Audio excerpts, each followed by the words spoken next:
энэ хаашаа манайхан ч нөгөө одоо иргэн тэ тэргээ мэддэг болцсон шүү дээ, нөгөө төлбөртэй жагсагчдгээд. Тэгээ эднэрээс татвар авъя ер нь. Одоо хуучин бол төрөөс төрсөн тэрбумтан тэргээд ярьдаг ус одоо жагсаалаас тэрбумтнууд төрдөг болсон шүү дээ. Тэ жагсаалаас тэрийг ил тод хилдэг мэлдэг хүмүүс мэддэг дэр болцсон.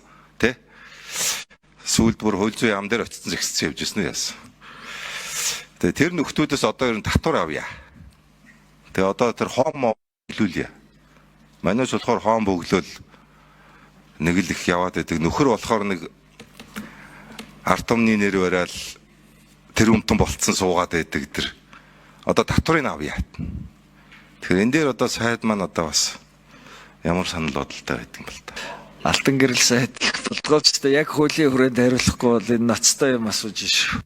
Хэлцэгдээд ирэхээр таны санааг тусгаад ингээд бас улсын төсөвт тэр төвлөрүүлэх тэр асуудлыг бас судлаад ярилцж болох байхад.